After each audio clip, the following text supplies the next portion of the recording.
Good afternoon, Your Honors. Next candidate to be interviewed is Mr. Ray Emmanuel S. Lu. He is a fifth-year law student of the University of the Philippines. He is the senior project manager of Covance Scientific Services and Solutions Inc. Before your interview, Mr. Lu, the Honorable Judge Franklin J. De Monteverde will administer the oath. Please rise, Mr. Lu.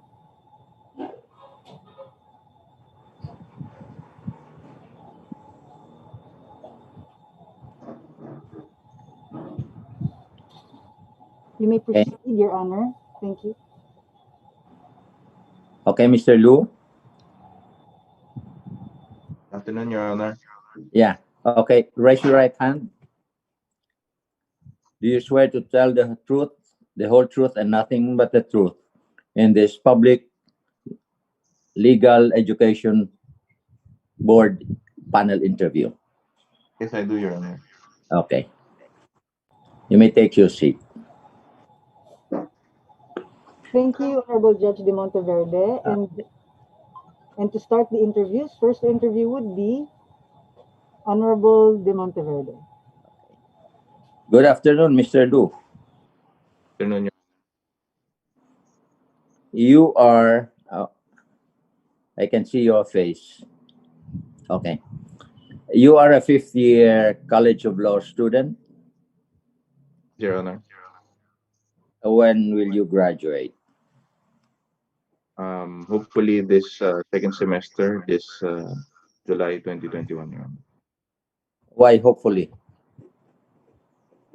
Because nothing is written in stone, Your Honor. But I am hopeful that the pandemic or the conditions will allow for my scheduled graduation to push through this July. Okay. If I were you, better stay for another year in College of Law because our rules say that one cannot be appointed as a member representing the law student sector if he is not anymore a student. Okay? Yes, Your Honor. Thank you for that information. Okay, sige. You are the senior project manager of Covan Scientific Services and Solutions. What's the nature of this of your job?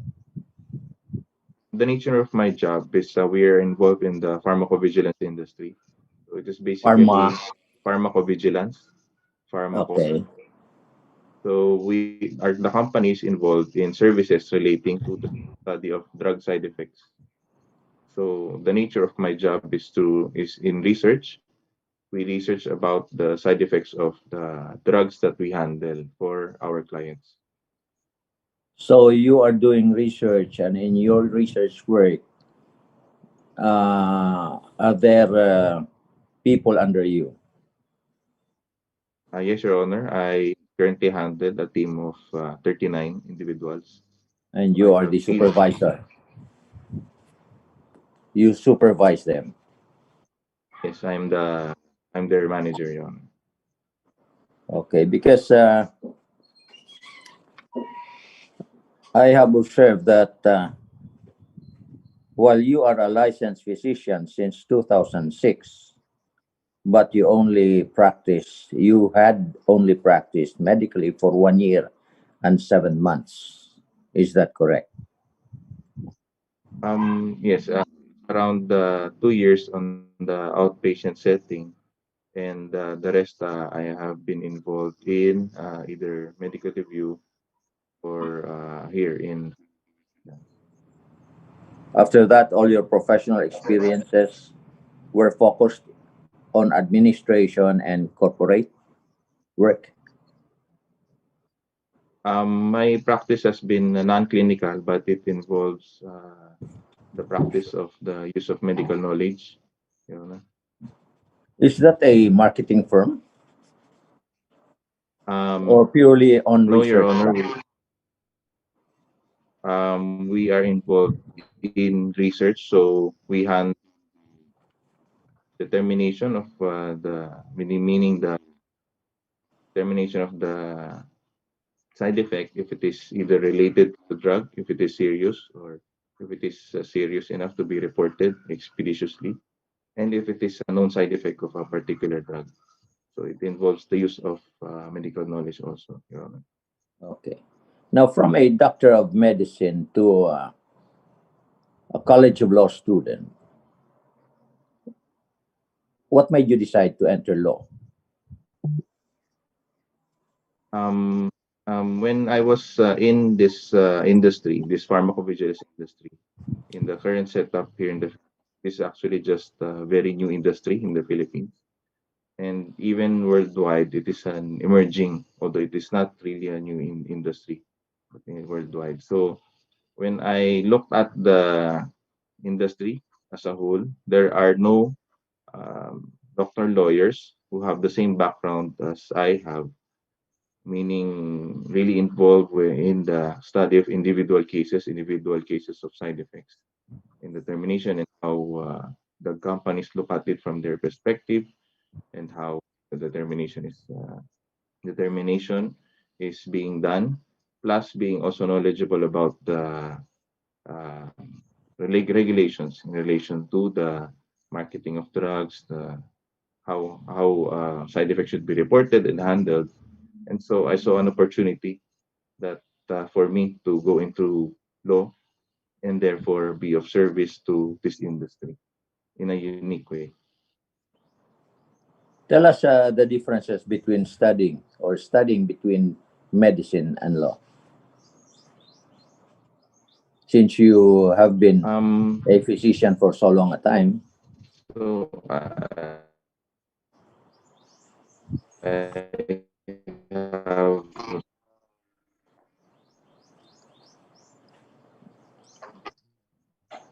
Can't hear you, Mr. Lu. yes, Your Honor. Sorry, I Okay. had some disconnection, but the I have been asked that question also. So one of the probably the most obvious difference is that studying medicine involves physical aspect, meaning we have to see the patients physically. We have to know what the organs look like, and what symptoms would be how they would be appreciated physically in using the five senses. But in the law, we deal usually in the abstract. So that's probably the one of the major difference. And but in terms of the amount of knowledge to be learned, they are almost probably the same in the terms of the amount of knowledge to be learned and amount to be understood. Just that the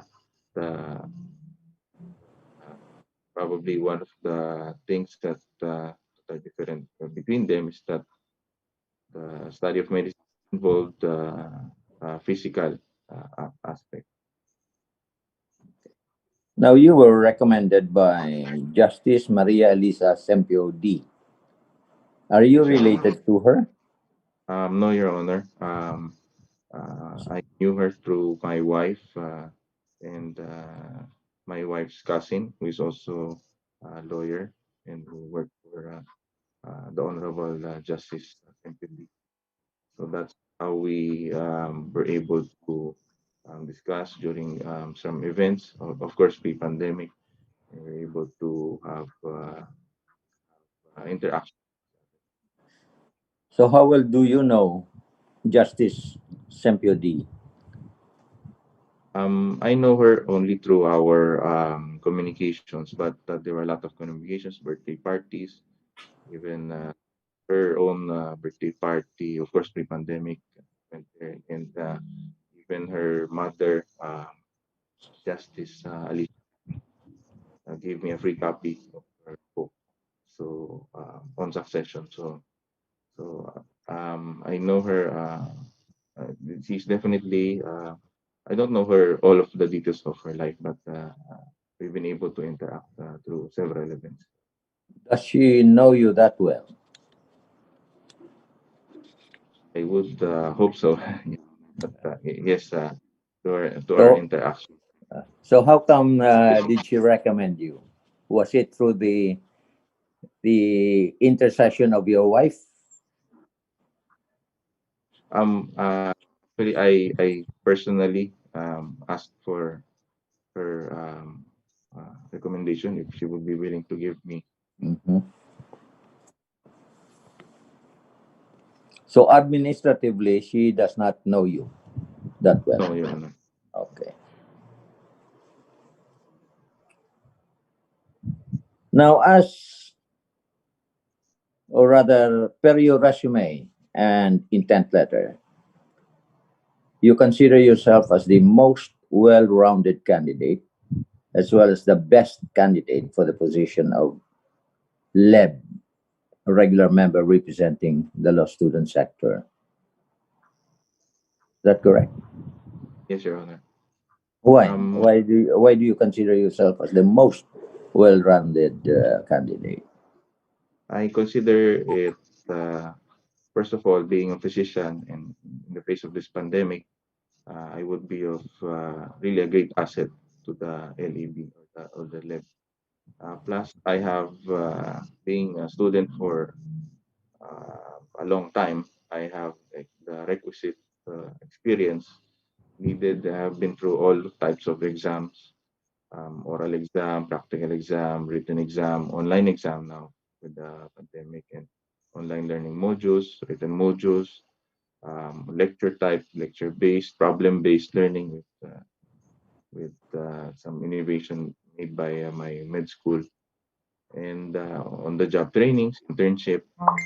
So, being a student for a long time, I know I have the requisite experience. And for in the face of this challenge with legal education, and being a representative of a student, that represent must have uh, thorough experience also as a law student, and meaning that whenever there are grievances made by law students, so that law student representative must be able to understand it.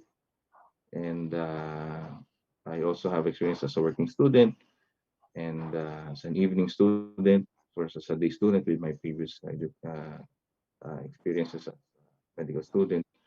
So I have a lot of experience, and I can maybe the main difference in the other candidates is that I can understand the grievances easily. So I can relate to them and I can empathize. Okay. You are not only the most well-rounded candidate according to you, but you are as well the best candidate for the position. Kindly elucidate on that. Thinking about being the best candidate, thinking about in this Do you mean setting, that the pandemic setting. And the qualifications of your co-applicants would pale in comparison to yours? I'm saying that when with the stellar qualifications of my other candidates, I am still the best candidate at this point in time with Why the did you say current that? situation in the because of You you the are current pandemic. you are graduating in July. If you Yes, Your graduate, Honor. yeah, yes, go ahead. Yes, Your Honor. I understand that there are apprehensions about um, committing to a representative of the law student when that person is not anymore a law student. But what I can say about that is that uh, law student does not immediately become a non-law student the day after his graduation. What I mean is that he does not forget what it means on being a law student. What is important is how that law student will be able to appreciate all of the grievances, all of the things that have been raised by all of the law students, and being the advocate for the law students. And in that respect, I can understand them both on the part of the education side and now with the current pandemic and all of their apprehensions. You mentioned also the importance of incorporating health considerations in the formulation of academic programs. How do you intend to do this? Assuming that I'm you will be appointed. Huh? No. studying the granting orders. If I post the chat. So one of the some of the functions of the LEB is to accredit law schools to look at their curricula, at their Mhm. policies, and suggest the same. So one of the things that I think that there's a gap is yes, the LEB has recommended leniency towards this pandemic, but there are some grievances by law students that I can definitely help. Meaning, what are the steps being taken by the law schools enough? What about the policies regarding absenteeism or lack of attendance or sick because of sickness, illnesses, specifically due to COVID? And even outside of the pandemic, there has been already some emergence of the issues with mental health. So, what then are your long term So and short term programs for the lab? properly address them, maybe how to formulate recommendatory to Uh, help the can't yes, Your Honor. can't quite get you. The reception is not that good.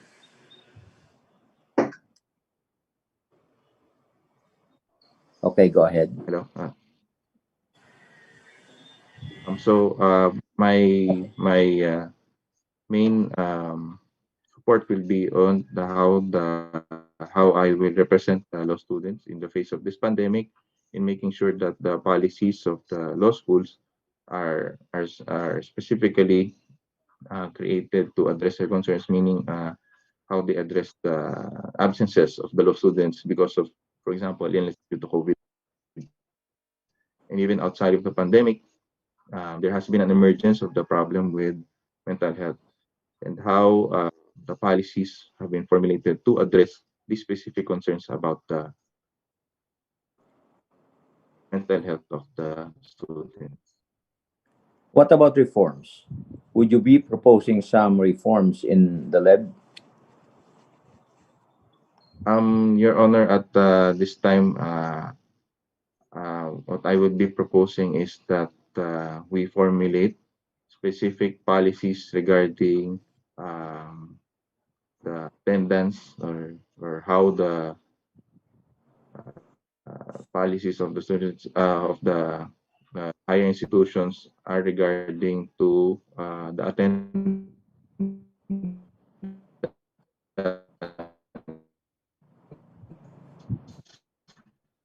Reception is not good, Mr. Lu. that's is not because of that, but because of incident and other the pandemic has brought to us. Do you think the present legal educational system, which is bar centered, properly inculcates the fundamental lawyering skills needed by the students for the practice of law? Um, the current system that which is bar centric is probably inevitable effect of how the law system is set up here in our country because all law schools will of course aim to have their students pass the bar. So that's we cannot fault them for that being the number one goal for all law schools. But yes, in the spirit of academic freedom and with decisions made and suggestions, One moment, it please, is Your really Honor. encouraged that schools will also look into their Mr. specialists Lu, sandali lang. Mr. according to Lu, their one moment, focus. please. Sorry po, Your Honor.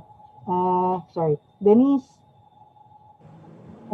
Tech, Yes may po. problema sa putol-putol kasi si Mr. Lu, hindi siya masyadong Mr. Lu, can we switch to your second device, Thank please? you, Tanisha.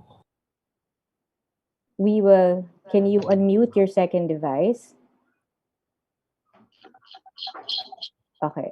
We'll be placing your primary device in the waiting room, so we'll switch to your second device. Can you try speaking? Can we try? We'd like Hello? to hear you out. Okay. You can hear us loud and clear. Yes, I can hear I-mute mo you. lang sa 1 minute yung ano. I'm sorry, Glenn. Okay na po. Okay, Okay. continue, Okay. Mr. Lu. Yes, Your Honor. We cannot fault really the law schools in having their curricula bar-centric, because that is how our current setup is. That of course they have to produce students who will pass the bar. And but in the spirit of academic freedom and with suggestions, we have to of course encourage our law schools um, to have either specialization or subspecialization in law, so that we generate um, lawyers who can have certain advocacies depending on the law schools of their choice. Okay, this year's bar exams will no longer be based on grades, but rather whether one passes or he fails. What is your take on this? I take it as a welcome development, Your Honor, because the bar is what it is. It is just one exam, and at one point in time, and it should not have so much pressure on the bar takers to have a certain grade, and because it is again just one exam taken at one particular point in time, and the human tendency is to of course put all of the either the judgment or the impressions on that person on just one exam, and to remove the factor of the grade um, may reorient the bar taker that it is a qualifying exam, and it is just not really just, but it is a qualifying exam, and it is not a contest on the scores. So, what is your philosophy of legal education? Legal education for me should be one that develops critical thinking. It is not just feeding of concepts, feeding of doctrines, feeding of dogma, but it should train the law student to think critically, to develop a questioning mind, and to explore law in all its aspects. So, what pedagogic methodology of teaching law will you espouse? The Socratic method or the case method? I think, Your Honor, it will depend on the needs of a particular school. But having experienced the Socratic method has a lot of benefits. While it keeps law students on their toes and to be ready at all times, there's also the factor that sometimes in practical application, law student will be able to predict, sort of speaking, to predict whenever he will not be called or he may be called, even if it is a random type of recitation. So there are pros and cons to any and all methods. But the Socratic method, as I have also experienced in some court appearances, is probably the one that will prepare the student in facing when just in case in court. Would you agree that a combination of both would be the best method? I would agree, Your Honor, that the combination of both, especially when it comes to law students in their either first year or at least in the first semester, when they're still grasping on how to navigate, on how to study law, and how to prepare for recit, and how to go about law school in general. So I think it would be helpful if it will be combination of both, especially in the beginning years of law school. But towards the end, it would be better for the law student to be prepared for what he will face if ever he goes into either litigation or in a corporate setting. Now, for my last question, and as a policy for legal education, would you encourage outcome-based education? Um, I would uh, agree to an outcomes based type of education because of the so much kind information and data that may be processed, and there's really no one way to look at any kind of situation or doctrine or idea.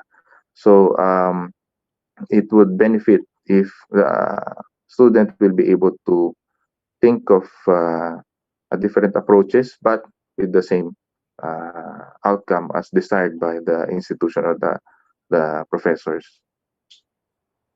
Okay, Mr. Lu, that was my last question. Good luck. Thank you, Your Honor.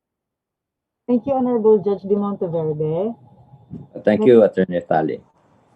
next to interview the candidate is Honorable Justice Noel Jimenez Tiham. Thank you, Attorney Tali. Good afternoon, Mr. Lu. Good afternoon, Your Honor. Um, why do you think some students fail in law schools? Your Honor, some students will fail law school because, especially in the first and probably second year, because they were not uh, expecting that kind of demand from law school. Um, they might have come from a different notion on how law school should be learned or how it is taught.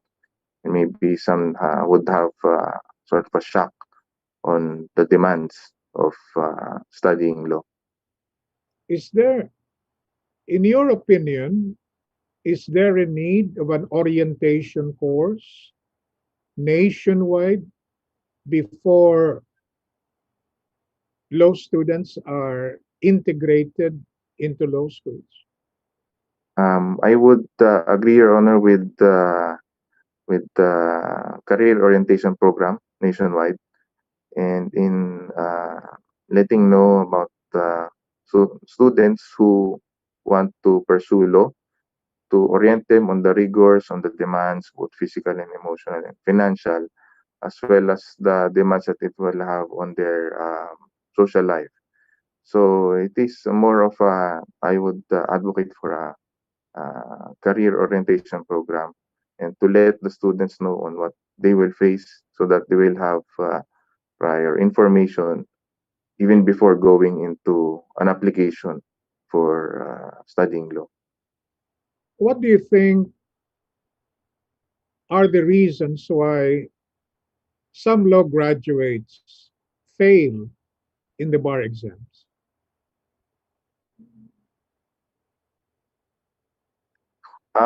As I have spoken to some bar candidates before and some of my seniors, and some of those who have passed the bar, the common answer that I would get is that it is more of a mental thing, um, meaning it's more of the anxiety that will cause the student to either pass or fail the exam, on how he or she will handle the anxiety brought about, because um, it may be understood that the law student having already all of the knowledge that he is supposed to have before passing to pass the bar with this 4 to 5 years of law school. So in terms of the knowledge is already there. It's just a matter of composing oneself and in taking the bar in the right frame of mind. And do you think the Legal Education Board can address these concerns of law students failing law schools and law graduates failing the bar exams? The law schools can, of course, help the law students by advocating for and either uh, having representation to advocate for their what really the concerns are. Are they lacking in support in terms of mental health issues or financial, or would they want some psychological intervention or financial intervention? And telling the LAB is already composed of the requisite individuals who will have the uh, chance or the opportunity to help them hurdle the bar. Based on experience and observation, too much premium is placed on the results of the bar examinations. So if somebody is applying for a job, whether it be in the private sector or in government, when somebody is applying to become a judge, emphasis is made on how the applicant fared in the bar examinations. And in the Judicial and Bar Council, we give preference to applicants who took the bar only once, and rather than those who took the bar more than once. Do you think that's a fair gauge of the competence and qualifications of a lawyer applying for a position? Um, Your Honor, I think at the time that such policies have been formulated, maybe the factual circumstances were different, meaning at those times, maybe that kind of an exam was still a valid one, and those kinds of standards were still valid. But we have to accept that times change and Miss the Excuse yes, me sorry. Miss again. Sorry, Your Honor. Sorry. Sorry. Mr. Lu, one moment, please. Mr. Louis, your connection, you're coming in choppy. Can we? Okay, can you try speaking again, please? Hello, is this better? Yeah. Okay, your connection's better now. Thank you. So what I was trying to say was that the standards of institutions could of course they have the capacity or the right to set their own standards, and but the factor circumstances from the previous bar exams versus the present ones, of course they have changed, and maybe it would be better that the standards would be looked into again, and maybe consider that there might be some other aspects of the person who will make that person be more eligible, or maybe a different metric for which to gauge the competency of the person other than the bar, which is just one exam taken at one point in time. Talking about the Legal Education Board, do you think there's a feedback mechanism that would tell why a particular law school is lacking in passing percentage in the bar exams, and the root causes for such failure? Do you think the Legal Education Board, to the best of your knowledge, has that feedback mechanism that would guide them in the accreditation or the suspension of accreditation to law schools based on the results, their passing percentage, overall passing percentage in the bar exams? I think there is a mechanism by means of the powers of the LEB to review the curricula of the law schools concerned, and of course to again study accreditation or the de-accreditation standards, and to look at the qualifications of all of the faculty and the administrations, the deans and the professors. And of course, if there's a law student representative, that law student representative can, of course, organize the law students concerned, and to get to the bottom of the causes of the low passing rate, and maybe try to suggest or formulate for them a way to improve their bar performance, Your Honor. You are a law student in the University of the Philippines. Yes, Your Honor. Do you feel offended when some people in government has branded the University of the Philippines to be a haven of enemies of the state? Of course, those who are saying that are not condemning the entire educational institution, but what they're simply saying is based on reports and based on past experiences of University of the Philippines students being recruited by leftist organizations to join the CPP NPA, which is factual, by the way.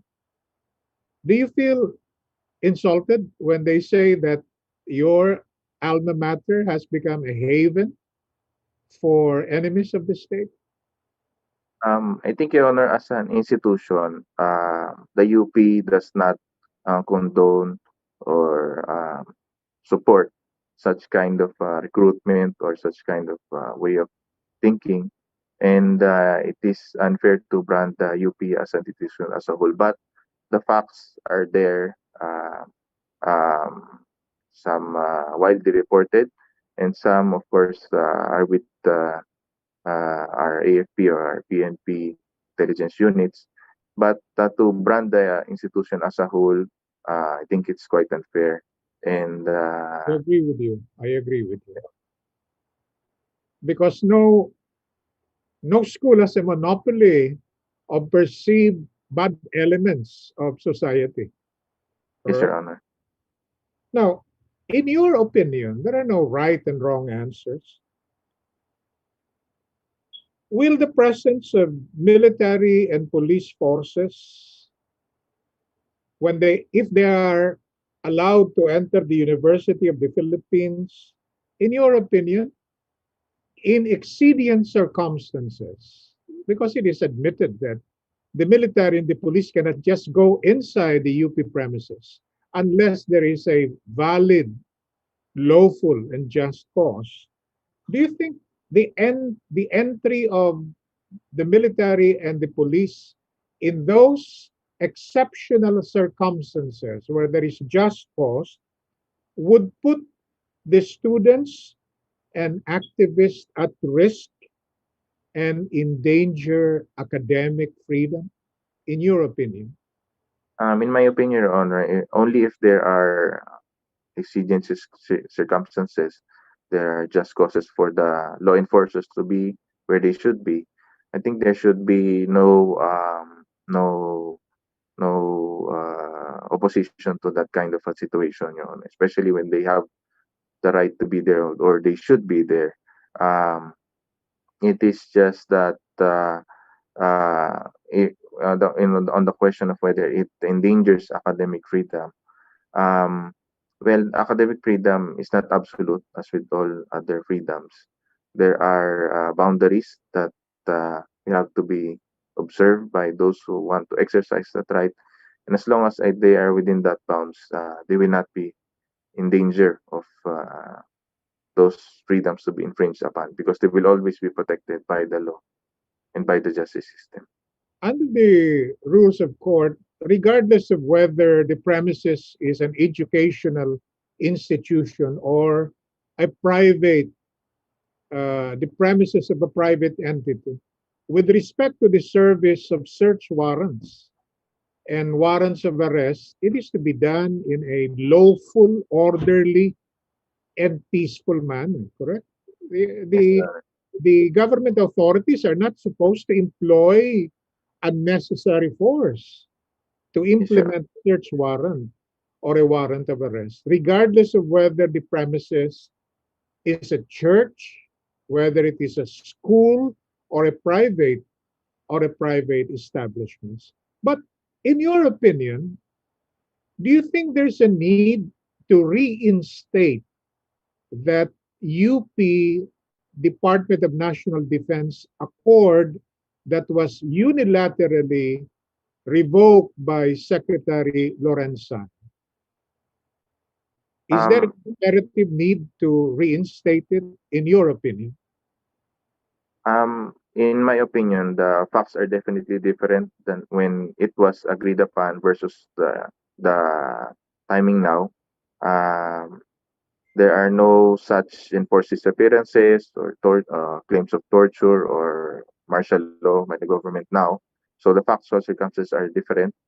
But I would tend to agree with an opinion that I've read that timing is just not quite right. I mean, the timing could have might be better if it was done at a different time, but it's just the timing was not was it's not desirable, Your Honor.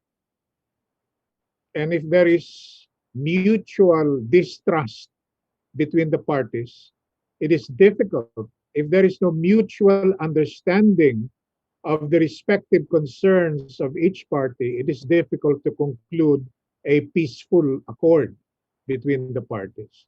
Now, Sure.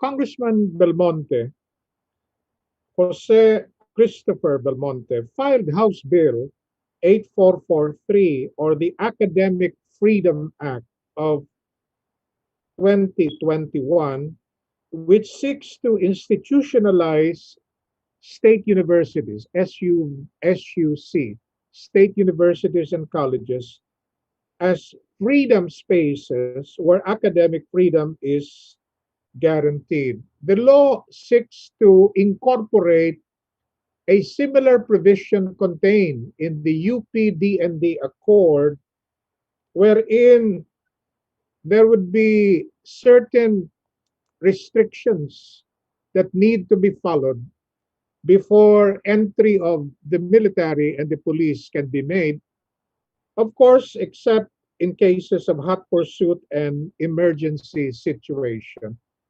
Do you think there is a need, in your opinion, okay? It's still a pending bill. Do you think there's a need for such a law? I think, Your Honor, it may have been brought about by, as you pointed out, I think there was a lack of prior discussion before the Department of National Defense um, uh, rescinded or stopped the DND Accord. So it may have been a product of that. But in my opinion, academic freedom has always been enjoyed in educational institutions. Uh, and protecting that is not necessarily um, an over arching of the legislature, but I think even without that law, it is protected. Our democracy is very much alive, and but I will of course defer to the wisdom of the legislature if they feel the need to protect the students from incursions or from state prosecution. Are students allowed to exercise academic freedom outside of the school institution, outside of the school premises? So, meaning to say, can students from the University of the Philippines or any other school in the country go to Plaza Miranda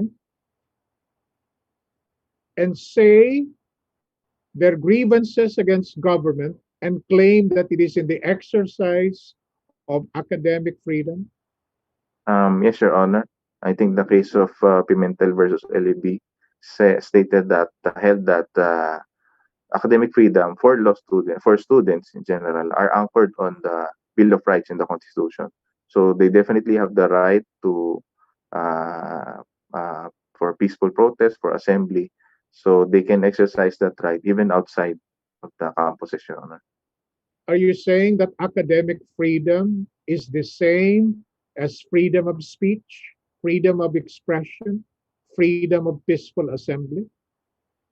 What Your the, Honor, the qualifying term is academic freedom.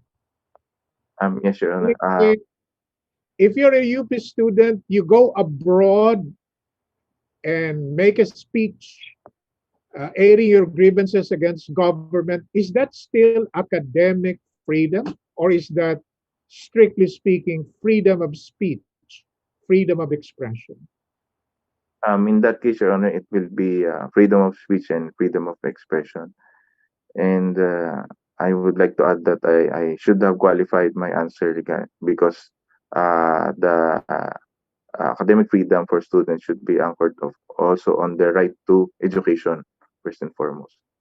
Supposing a student has academic freedom, correct, to Yes, sir. express his sentiments, his thoughts, his ideas. Supposing the student is expelled or suspended and he ceases to be a student, does he still have academic freedom? Um, as long as if his right to due process has been violated and his rights under the constitutions were violated, then his academic freedom has been taken away from him, Your Honor.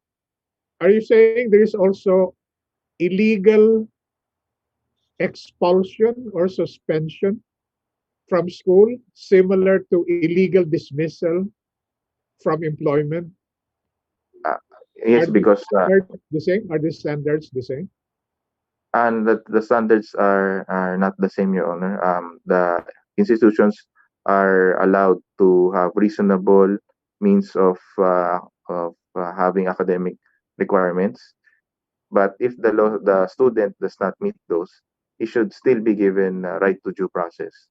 Are you And saying the process is a hearing should be given to the student before uh, before he is expelled or suspended from school? not always hearing, but right to be heard, Your Honor, right to be notified of the violations, and the right to be heard, Your Honor. Not Can he go to necessarily a court? Can he go to court? Can the student was expelled from school. A letter was sent by the dean detailing his alleged violations, and he was given 5 days to reply, and he did not reply. But there was no hearing, and he was expelled. Can he go to court? Can the student go to court and claim that he was denied due process and that he should be? Can he pray for reinstatement in school? Your Honor, if he was given the opportunity to be heard, meaning even if he does not uh, avail of that right, there is no violation of due process if he was given the opportunity to be heard, Your Honor, but he just did not exercise that right. Can foreigners operate and manage a law school? Um, I do not know of any law that prohibits uh, The Constitution. To the best of your, what year are you now in law school? Fourth year? fifth year, Your Honor. Fifth year. You do not recall any provision in the Constitution relating to ownership by foreigners? Yes, there is a limitation on the ownership regarding ownership of land and in mass media and Control the and educational institute. administration of educational institutions shall be vested in citizens of the Philippines. Yes, Okay. Are schools exempt from taxes? no, Your Honor. They are not exempt from Yes, taxes. you're sure? The as long as the building is used exclusively for education purposes, then yes, they are exempt. But if they are used as, If they for example, import textbooks, if they import equipments, facilities for the library, for the for use in school, are they not are they not given some kind of exemption from taxes? yes, as long as they are exclusively and directly used for the purposes of education, so they are exempt from taxes. Yeah. Exclusively directly used for. My last question is, what is the most important concern or problems of law students? That's my last question. Um, yes. You're a law Your Honor, student. What is the foremost important problems of law students? Your Honor, in the context of the pandemic, of course, the concerns about the health and welfare of students, number Beyond one. beyond the pandemic, beyond the pandemic, even Beyond, before the pandemic and beyond the pandemic, what is the foremost concern of law students? so the foremost concern of law students, of course, is the bar exam. So everyone is focused, or all of the law students are focused on the bar exam and how to pass it. And one of the other concerns include concerns about mental health and concerns about the how the academic institutions are formulating their policies and their curricula and their teaching methods in order to help them both hurdle the bar and adjust with the changing times. You forgot one important problem. When you become a lawyer, your first question is, what kind of work will I do to earn money? Correct? Is that not Yes, a sir. concern? Yes, that's a concern. Yeah. Can the Legal Education Board help law students on that? Do you think?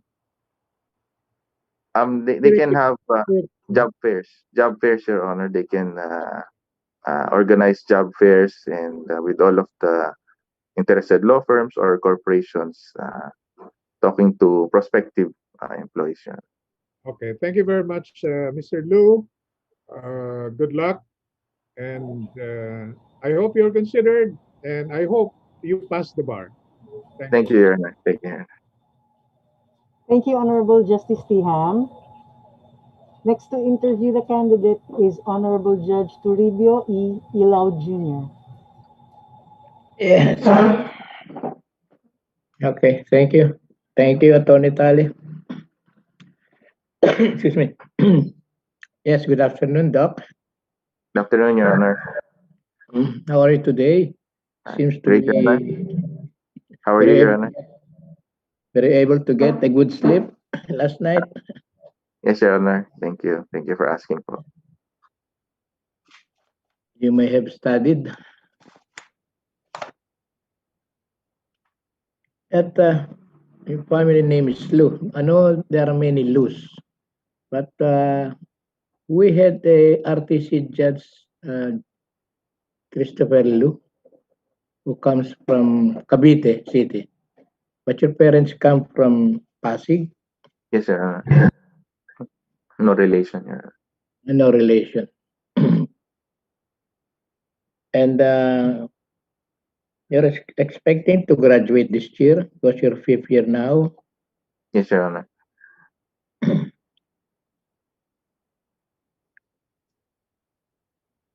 You are a licensed physician, and I don't know whether this question has been asked by my colleagues. Why are you pursuing law?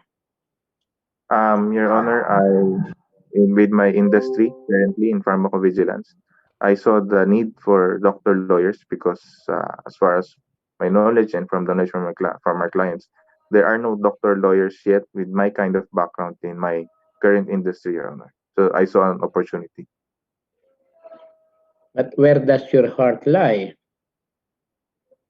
My heart lies in pursuing, of course, the industry where I am in, and even if I am involved with several other activities, I can still pursue my profession, Your Honor.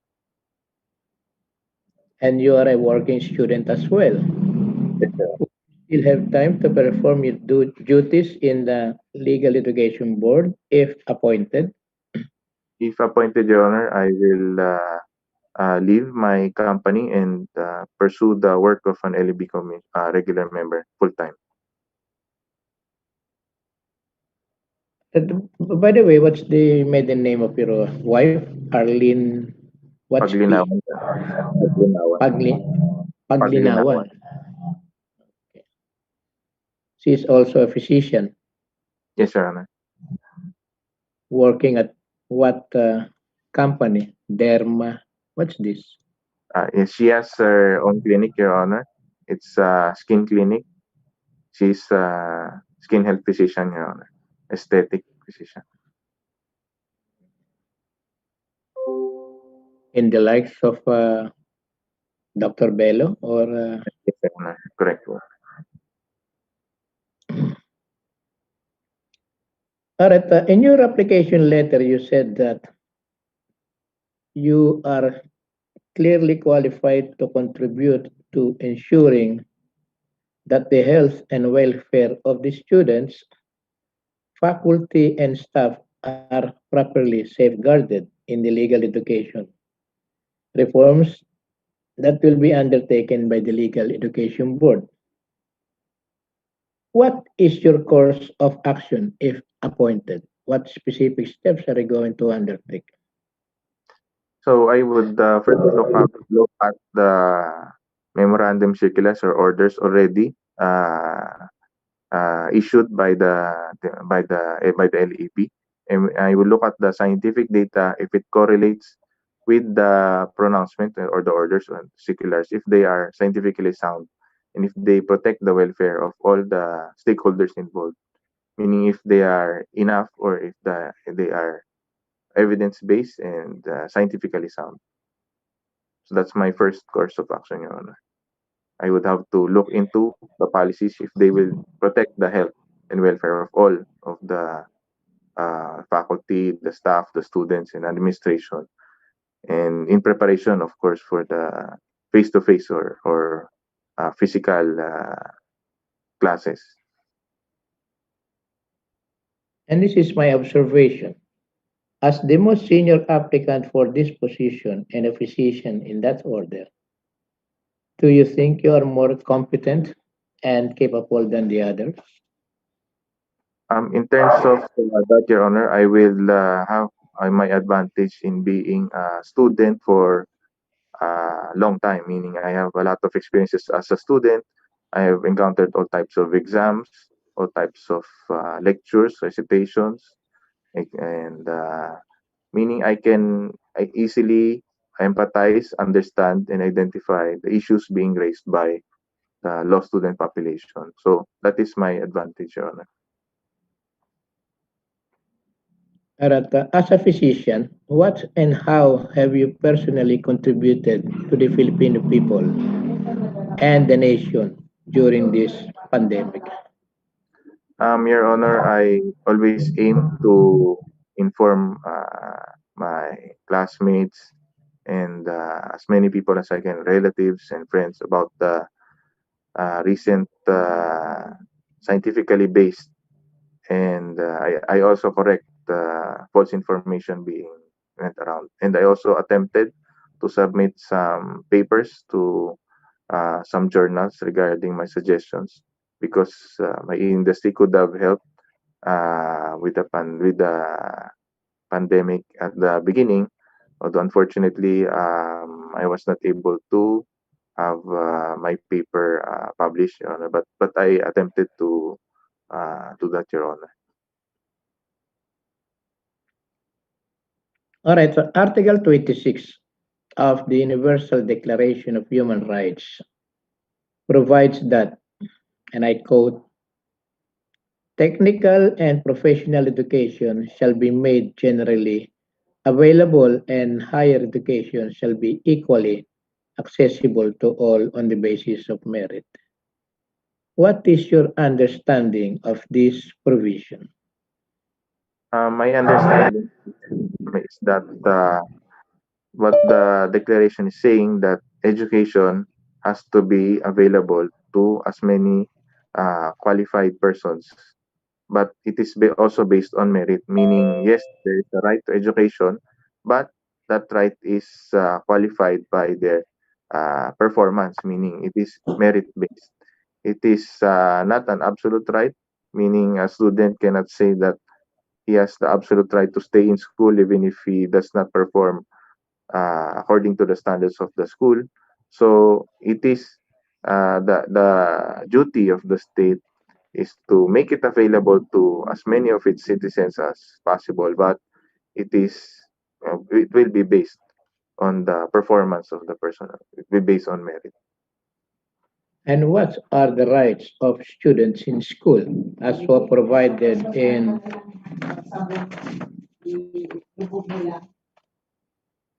Education Act of 1982? Have you come across of this provision or provisions in the Education Act of 1982? I did not, Your Honor.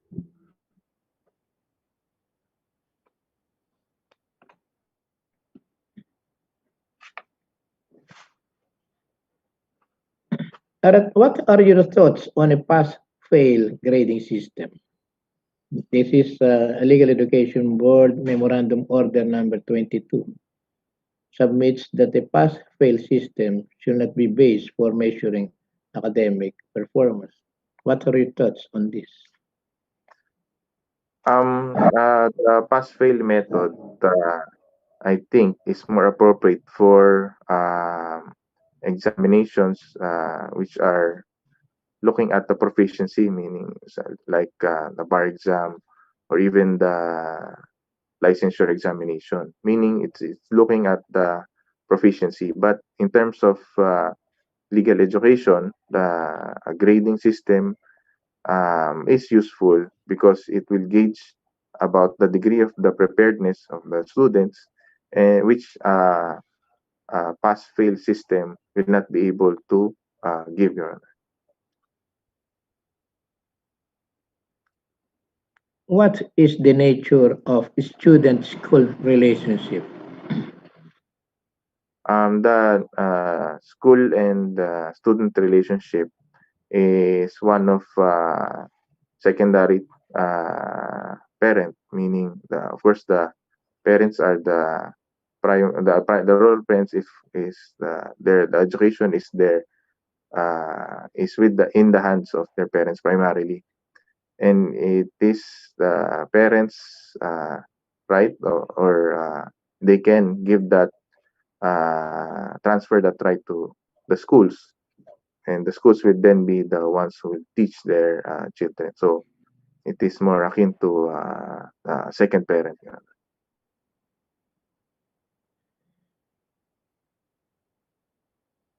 Have you read the first class cadet Kodia or Kodia versus superintendent of the PMA? It was I February 24, 2015, where it's in that case that the said question has been answered.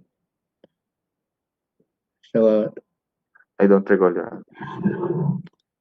elementary, it's that it is a contractual in nature, as any contract, as also likewise reciprocal. But the question is more specific as the obligations of the student as well as the school.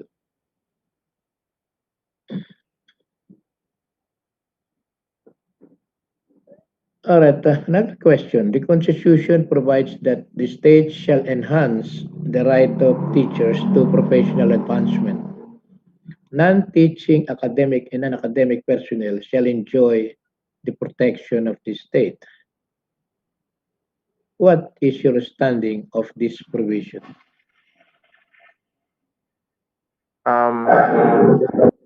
Provision is that non-teaching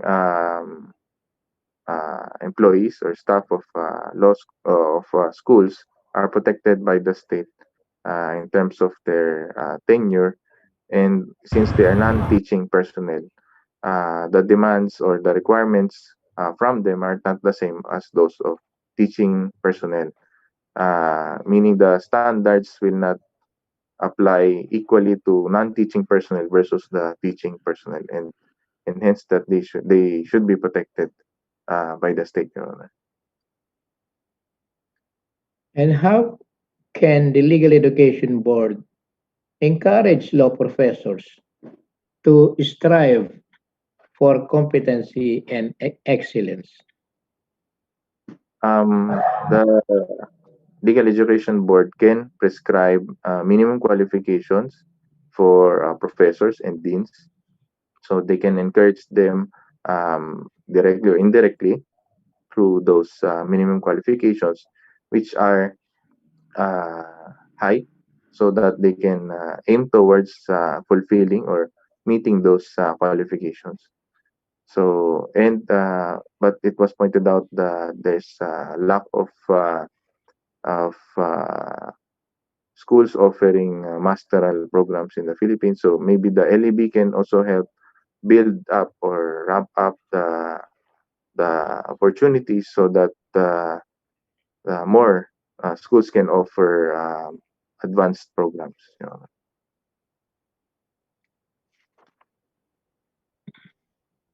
What are the specific objectives of the Legal Education Board, Doc? Um, they aim to improve the legal education in the Philippines, and are the they aim to supervise and regulate law schools in the countries. They also have the authority to accredit law schools and to prescribe minimum standards um, for legal education. Is it not first and foremost to prepare law students for the practice of law? Yes, yes. Yeah.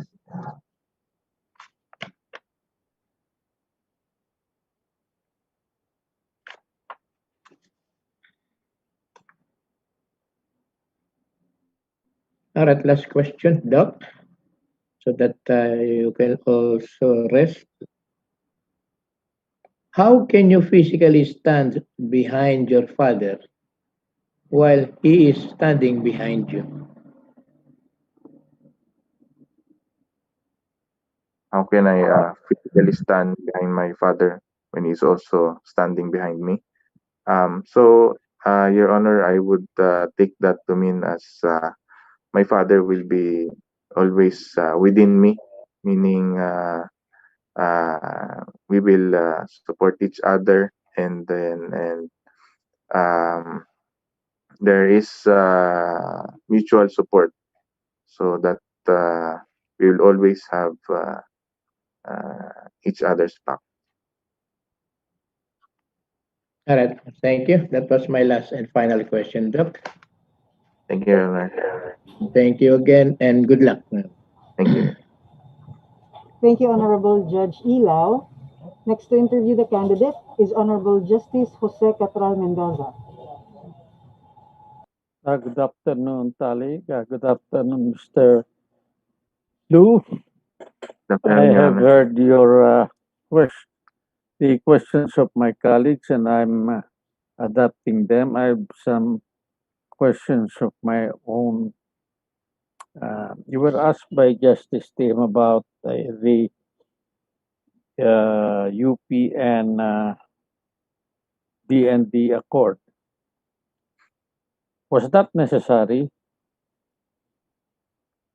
Well, according to you, it was agreed upon during a different time and the circumstances were different. Sige, can you elaborate on that? Your Honor, as far as I have looked at the news reports and the information that I got, it was a time when torture and forced being committed in UP. That's why the accord was needed at that time, to ensure that the law students, or the students, I mean, of the University of the Philippines would have a safe haven within the school premises. So that's why there were certain provisions there to ensure that the before any kind of activities of the law enforcement or AFP and back then the Philippine Constabulary will be done. There will be prior notification to the school administrators, Your Honor, before any activity. So the that was the those were the circumstances at that time, Your Honor. That's why the DND Accord, UP DND Accord was made. At this time, what is your view? Anachronistic? What? At this time, Your Honor, of course, those kinds of um, as some would say atrocities are not present anymore. And some may successfully argue that it is this accord is already um, the circumstances that will support this kind of accord is not anymore present. But it has to be pointed out that there should have been a discussion first, at least prior to stopping this accord, even if it may be warranted to already stop the accord. And as I mentioned earlier, maybe the timing was not that uh, uh, desirable. Is that violative of the academic freedom of the institution?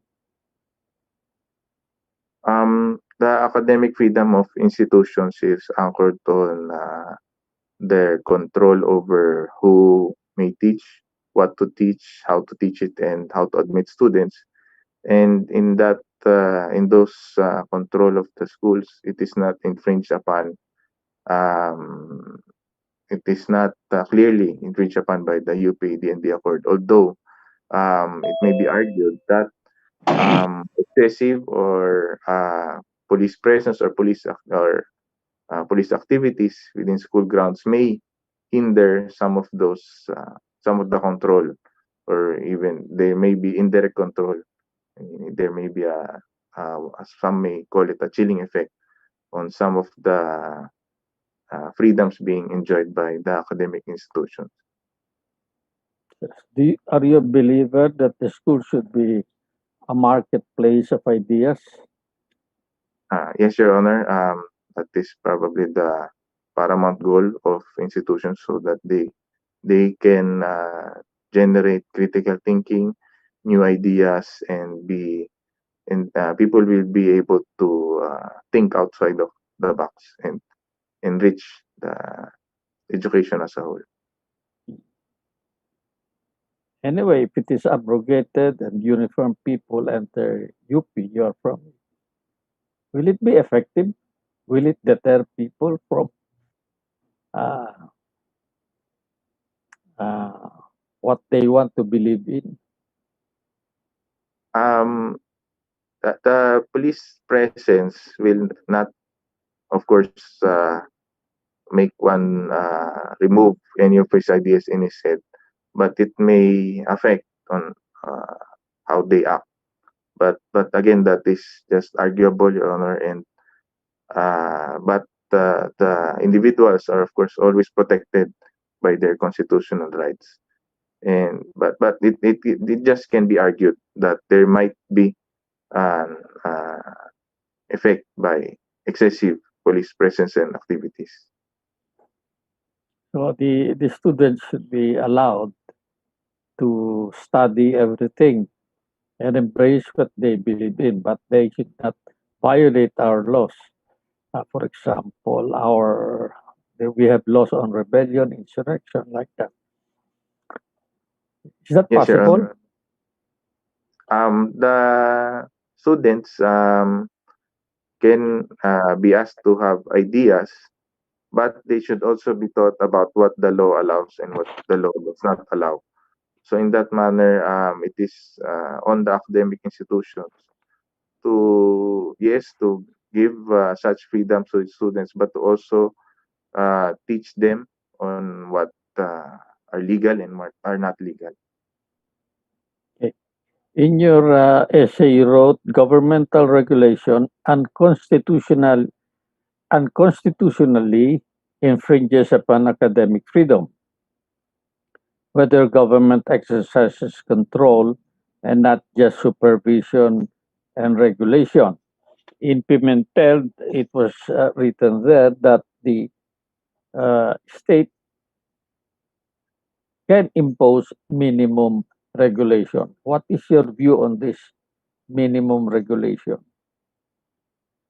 Yes, minimum regulations, meaning the minimum standards by which academic institutions, or at least in the case of the Pimentel versus LEB, law schools must comply with. Because it is the way by which legal education may be improved by looking at the standards and prescribing minimum standards to ensure that legal education in the Philippines will be improved.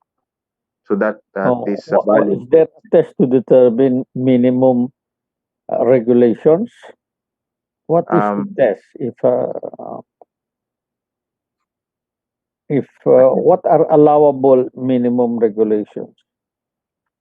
so in that case, Your Honor, the allowed minimum regulations include the minimum qualification, prescribing minimum qualifications of professors and deans, and even the Does PhilSat person does was does not it in. not violate the academic of freedom of the institution as to who can teach?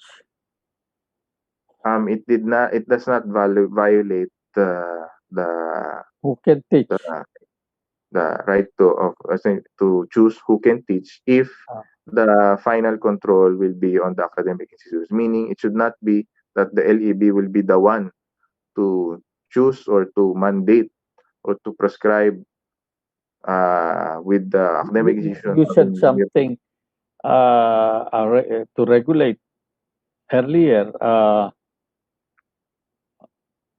with respect to who can teach. Can you explain that? That's why I Yes. interrupted you. Who can teach with respect to who can teach? Yes, Your Honor. So essentially the state has police power. So as long as there's a lawful subject and a lawful method, so it is illimitable and the most expansive in the powers of the state. And so the regulations are always there with the state because it has the welfare or public interest in mind. So it has definitely the power to prescribe qualifications of teachers, but in light of academic freedom, the control over who to teach will always be with the academic institution. Suppose the lab prescribe minimum standard. Sorry, What sorry, can sir. you say about it? The lab imposes a minimum standard as to who can be law professors, and some schools are against that regulation. What can you say? The court held that the way that it was mandated by the LEB was unconstitutional because they were prescribing that all professors must have at a certain period in time, Hear and you, saying that JC. it's not feasible to do. So it's no longer minimum regulation. What should be within minimum regulation? Because the Um, state is allowed to do that under their power to supervise and regulate. But in Pimentel, it said they can impose minimum regulation. Uh, what is your understanding of that? Uh, when do you, is there a test, like I asked earlier? yes, sir. Yes, Your Honor. The test is whether will there be discretion where the discretion lies on who they can hire as teachers. So if the LEB imposes the standards in a manner as to create an LEB pool, sort of a pool, there is no more choice or discretion from the law schools to choose among the It will be candidates. violative. Yes, Your Honor, because it is LEB who has the control now on who on the it was the one who eliminated options on who to teach. It was doing the choosing for the schools, Your Honor. What are the other areas? Yung minimum which the state can impose minimum regulations. The state can also institute an aptitude test on screening law students, prospective law students, but it must be done in a manner that again will the control over who to admit as law students cannot be placed on the state, meaning the LAB should not be the one issuing certificates of eligibility to prospective law students. It should not be the one to eliminate the law students. That option should always be given to the academic institutions on who to admit as students and not the LAB. Anyway, you read Pimentel, you are a medical doctor. Why was NMAT? You took the NMAT, right? Yes, Your Honor. Okay. The NMAT was declared as constitutional. The PhilSat was declared unconstitutional. What were the reasons given by the Supreme Court? Yes, sir. In comparison with the NMAT, they are similar. It is also an aptitude test, but the PRC did not prescribe a specific score, while in PhilSat there was a prescribed score. The one who controls their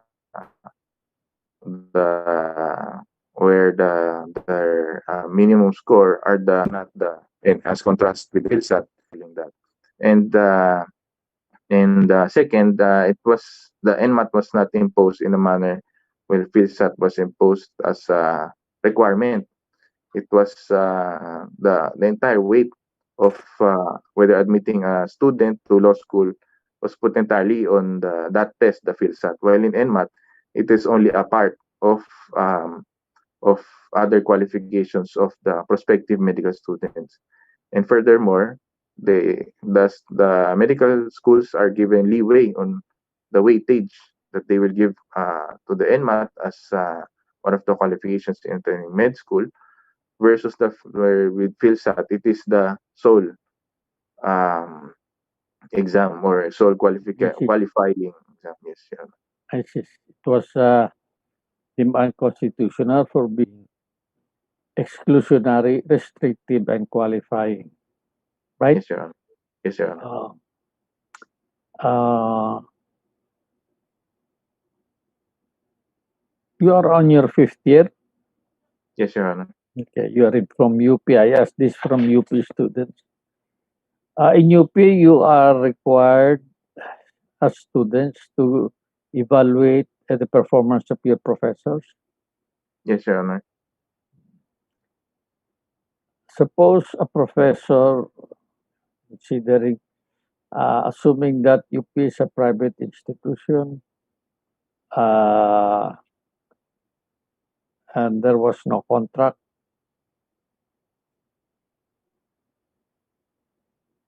can the school terminate the services of a professor who's been teaching for 3 years for the reason that the students uh, the students rated him very low? Your Honor, if there was no contract or meaning there are no provision with the professor's contract with the school regarding performance evaluation, probably including that as one of the metrics by which his performance as professor can be measured, then it is not one of those just causes for possible termination. It's not. While if but it can be if the academic institution has that as one of its metrics in gauging the performance of professors. So maybe that can fall under Maybe. Why maybe? You're not sure? what I mean is if it is in the contract that this is one of the metrics No that kind contract. of There was no contract. sorry He so was if there teaching for more than 3 years. So after 6 months, he was considered a regular employee, right? Correct? yes your honor You studied that is labor, right? Oh, so he's yeah, a regular employee. Can be he be terminated if it is just the if merely just with on the the basis of evaluation. the evaluation by the student? So if it is solely just on the poor evaluation by the students, I would not think that it is enough for the professor to be terminated. If it is the only um, ground for the termination, Is it not a just cause for termination? just cause You your honor, can terminate a regular employee for just cause. yes sir, So just cause. you can consider it a just cause. Of course, Um, you give due process. Okay, you yes accord sir. due process. There are his rights to due process that is given. Oh, can you not terminate? Uh, if you cannot terminate, can he be terminated for a lawful cause? Yes your honor. Or he can. So he can be terminated for on the basis of the evaluation by the students. Um,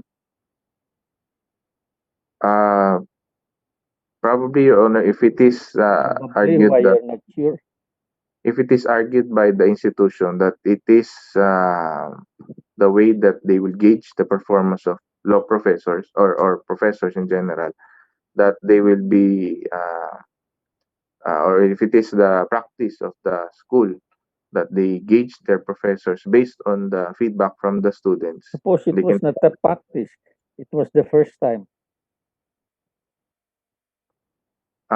then I do not in my opinion it is not valid Not valid. cause termination if that is not the practice of the school and it is an evaluation sort of a feedback from students. Yes your honor. Can you not terminate him for a lawful cause for inefficiency? Yes your honor, for inefficiency definitely So for you agree? You're changing your answer now. uh, um I think I'm coming from the perspective, Your Honor, that the control over the evaluation is solely on the students, and it may not be truly reflective of the manner by which the professor performed. Meaning, the professor might in actuality be effective, but it is the test is a subjective one, which is the feedback from the students, Your Honor. Depends upon the number of those participating in the Yes, yes. evaluation and for a number of years also. That is very important. Yes, sir. The history. Yes, Um, sir. yes.